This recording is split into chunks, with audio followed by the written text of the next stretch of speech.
I think I've finally found a gimbal that is pretty good all around with any of my cameras and can actually hold C70, which is impressive.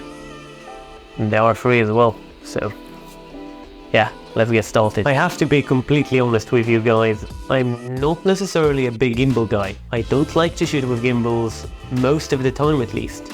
But when I do need a gimbal, and for certain shoots and certain shots within a film, I do need a gimbal. I want my gimbal to be able to handle whatever I throw at it and do it smoothly without hassle, right? I do not want to mess with the gimbal during the shoot on set. It's the last thing I really want to do, so if it's easier to balance, if it's easier to work with, that's what I want.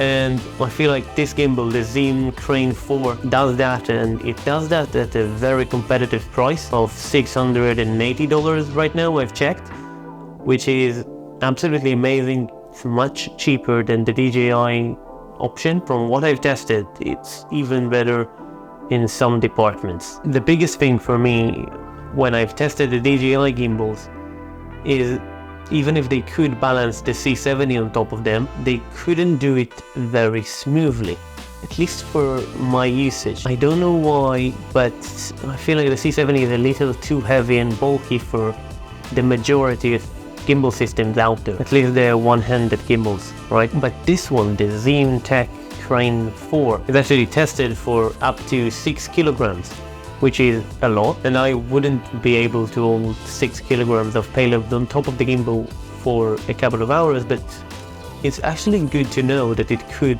do it if necessary. And I've actually tested it with the C70, the Canon C70, which is a very bulky camera system, and it's very heavy as well, weight-wise, with a couple of lenses, mainly 24-1.4, an 85-1.4 and a 50-1.2, but also with a 24-70 and, you know, some other lenses which are pretty heavy as well. Let's just say the C70 with a 50-1.2 and the battery inside comes down to around 2.5 kilograms, which is pretty heavy considering. And then I've put a monitor on top, which is a couple hundred grams more.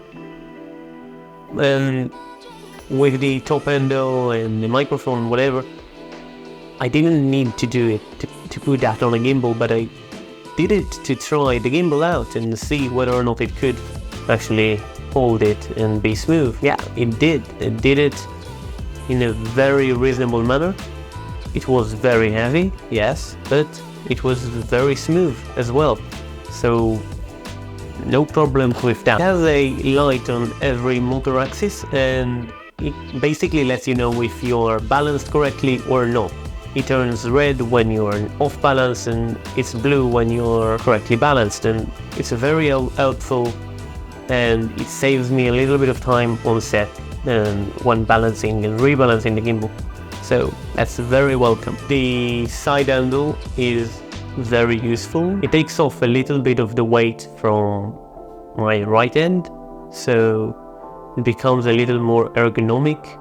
There is a cushion that you can rest your wrist on while holding it. I was a little skeptical about it, but it works fine, and it's actually very helpful when shooting for a longer period of time. It has a little small light on the front of the gimbal. I don't find a use for it. It's my color, it's very bright for the size, but I really do not have any use for a tiny light. It's cool that it's there, and probably you can find a use for it. Hope you enjoyed this episode, and if you did, leave a like and subscribe, and I will see you in the next one. Bye bye!